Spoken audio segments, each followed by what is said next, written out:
Mi'kmaq Elder Wanda Whitebird is not only known for her prison justice work across Ontario, she has also looked after the spiritual needs of Indigenous community members in Toronto for over 3 decades.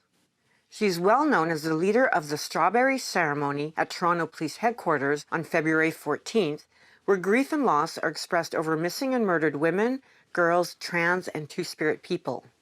When she sustained a spinal cord injury, it meant huge changes for her life and how she worked with community.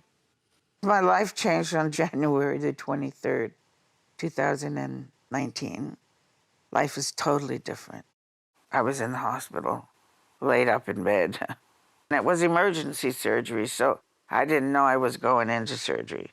So I woke up in intensive care and at Toronto Western and realized that I couldn't move my legs and that I had been in surgery. I had emergency spinal cord surgery, which put me in a wheelchair. So life is different, totally, just from everything I do to where I live to what I do.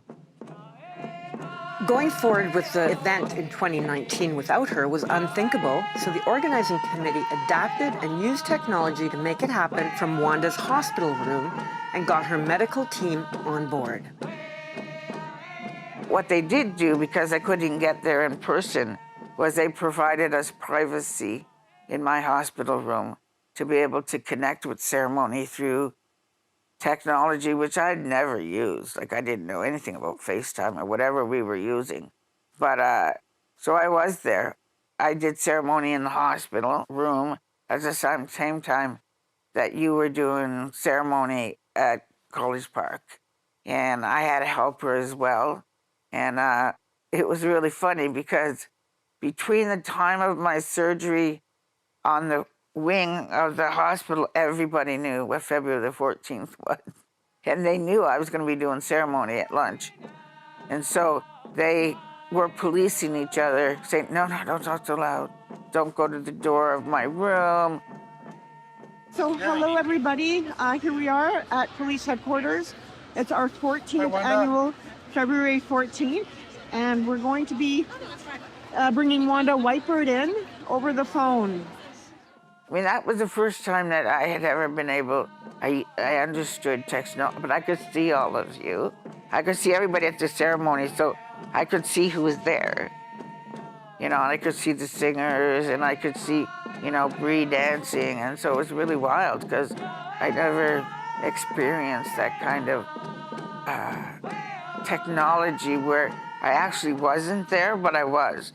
And that's the first time in the 14 years that we've been doing ceremonies that I could actually see the crowd, because usually I'm in the center down doing ceremony. So when we start, I usually just see that little circle of people around us.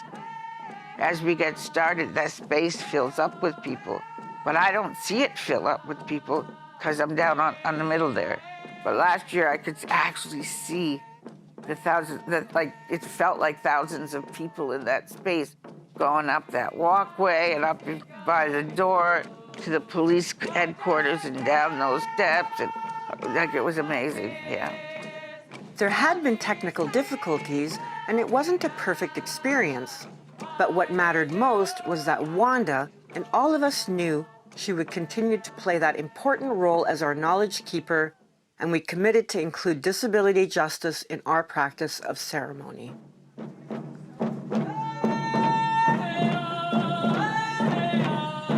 Two years later, and Zoom is a routine way for Wanda to join with community in ceremony and culture, like during the full moon. Oh, speaking of Zoom, here it is. Here's the sacred fire. Like I said, I'd either bring it to me or bring it to them. And right now, we're not actually at the ceremony because it's sundown, but not quite.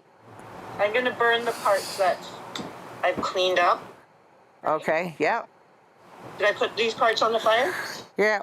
And so the individuals who's my helper on the other end She came by today and I gave her instructions on what we needed to do.